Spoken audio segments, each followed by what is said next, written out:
কথাটো হৈছে জুবিন গাৰ্গে ন্যায় পাব লাগিব, তদন্ত পানী নখৰকা হ'ব লাগিব আৰু যিখন SIT গঠন কৰা হৈছে এই SITখনে এখন কটকটীয়া চাৰ্জশ্বীট দাখিল কৰিব লাগিব যাতে দোষীয়ে কোনো কাৰণতে সাৰি যাব নোৱাৰে। আৰু দ্বিতীয় কথাটো হৈছে এই যিটো অভিযুক্ত যিকেইগৰাকীক বাক্সাৰ জেললৈ লৈ অহাৰ সময়ত পুলিচৰ যিটো ব্যৰ্থতা এই ব্যৰ্থতাটোৰ কথা আমি ক'ব খুজিছোঁ।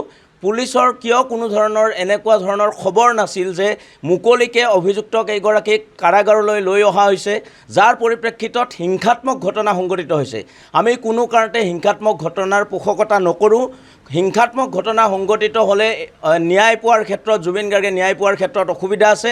তাত সাংবাদিকক আক্ৰমণ কৰা হৈছে, সাংবাদিকৰ গাড়ী জ্বলাই দিয়া হৈছে, এইটো কোনো কাৰণতে গ্ৰহণযোগ্য কথা নহয়। আৰু জুবিন গাৰ্গে ন্যায় পাবলৈ হ'লে আমি অহিংস নীতিৰে শান্তিপূৰ্ণভাৱে আমাৰ আন্দোলনৰ কাৰ্যসূচী অব্যাহত ৰাখিব লাগিব। আমি পুনৰ কৈছোঁ ইণ্টেলিজেন্স ফেইলৰ হৈছে, মুখ্যমন্ত্ৰীৰ গৃহ বিভাগ ব্যৰ্থ হৈছে। এনেকুৱা স্পৰ্শকাতৰ সময়ত মুখ্যমন্ত্ৰীয়ে কোনো ধৰণৰ নিৰাপত্তা নথকাকৈ বাক্সাৰ কাৰাগাৰলৈ অভিযুক্ত আটাইকেইগৰাকীক অনাৰ ক্ষেত্ৰত যি ব্যৱস্থা গ্ৰহণ কৰিব লাগিছিল এই ব্যৱস্থা মুখ্যমন্ত্ৰীয়ে গ্ৰহণ কৰিব নোৱাৰিলে, যাৰ কাৰণে এই অনাকাংক্ষিত পৰিস্থিতিৰ সৃষ্টি হৈছে। হয়, যোৱা 15 তাৰিখে জুবিন গাৰ্গৰ ন্যায়িক তদন্ত কৰি শ্যামকানু মহন্তৰ সৈতে বাক্সা জিলাৰ নিকাচি অন্তৰ্গত জেললৈকে প্ৰেৰণ কৰিছিলে আৰু সেই সময়ত যথেষ্ট জুবিন অনুৰাগীয়ে তেওঁলোকক চোৱা অথবা তেওঁলোকৰ প্ৰতি থকা যিটো আক্ৰোশ অথবা তেওঁলোকৰ প্ৰতি থকা ক্ষোভ উজাৰিবৰ কাৰণে হয়তো তাত থিয় হৈছিলে। আৰু সেই সময়তে আমাৰ সংবাদ মাধ্যমৰ কিছু সংখ্যক সংবাদকৰ্মী বাতৰি পৰিৱেশন কৰিবলৈ গৈছিলে আৰু সেই সময়ত আৰক্ষী আৰু মানে জুবিন অনুৰাগীসকলৰ সৈতে হতাহতি হৈছিল। আৰু তেনেকুৱা সময়তেই যেতিয়া সংবাদ পৰিৱেশন কৰিবলৈ গৈছিল আমাৰ সংবাদকৰ্মী তেখেতসকলৰ গাড়ী পৰ্যন্ত জ্বলাই দিছে আৰু সংবাদ কৰ্মীসকলক যথেষ্ট মানে আক্ৰমণ কৰিছে। আৰু এই যে আক্ৰমণৰ ঘটনা অকল আজিৰ এই ঘটনাটোৱেই নহয়, আৰু বিভিন্ন সময়ত বিভিন্ন পৰিঘটনা দেখা গৈছে সাংবাদিকক আক্ৰমণ কৰা আৰু নিগ্ৰহ কৰা। গতিকে এনে ঘটনাসমূহৰ আমি সদায় ন্যায়িক তদন্ত বিচাৰি আছোঁ।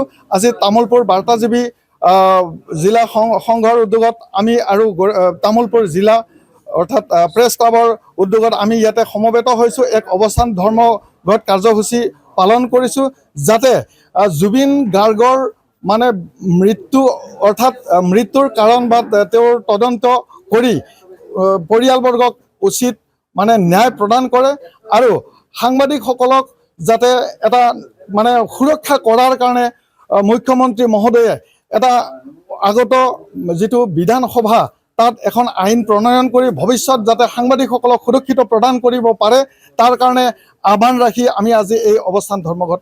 জানো যে আমাৰ প্ৰাণৰ শিল্পী জুবিন গাৰ্গৰ অকাল মৃত্যুক লৈ ইতিমধ্যে সমগ্ৰ অসমবাসীয়ে আজি শোকস্তব্ধ হৈ আছে আৰু বাৰ্তাজীৱী সংঘই আজি ইয়াত জুবিন গাৰ্গৰ ন্যায় প্ৰাপ্তিৰ কাৰণে ইয়াত অৱস্থান ধৰ্মঘট কৰাৰ সমান্তৰালভাৱে সৌসিদিনা বুধবাৰে যিসকল অভিযুক্ত জুবিন গাৰ্গৰ মৃত্যুৰ কাণ্ডৰ লগত জড়িত যিসকল অভিযুক্ত শ্যামকানু মহন্ত সিদ্ধাৰ্থ শৰ্মাক লৈ গুৱাহাটীৰ পৰা ন্যায়িক জিম্মাত জমা দিবলৈ বাক্সাৰ কাৰাগাৰলৈ আনিছিল, সেই সময়ত আচলতে একাংশ উদণ্ড জুবিন অনুৰাগীয়ে পুলিচৰ লগত আক্ৰমণ কৰিছিল আৰু সংবাদকৰ্মীৰ আক্ৰমণ কৰিছিল। আমি এই ঘটনা একে আষাৰে ধিক্কাৰ দিছোঁ, তীব্ৰ ভাষাৰে গৰিহণা দিছোঁ।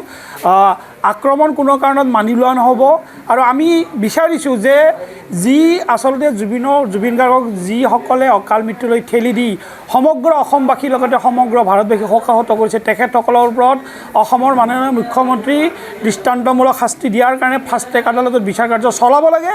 জুবিন গাৰ্গৰ পৰিয়ালৰ লগত ন্যায় দিয়াৰ লগতে অসমবাসীক আশ্বস্ত কৰিব লাগে যে যি দৃষ্টান্তমূলক শাস্তি দিয়া হ'ব।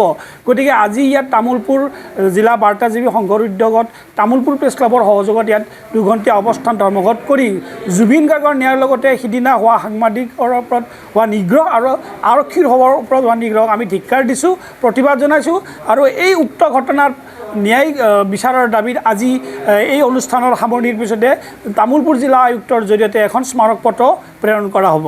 যিকোনো খবৰৰ বাবে যোগাযোগ কৰক 7099017330 লগতে 7099017110 নম্বৰত।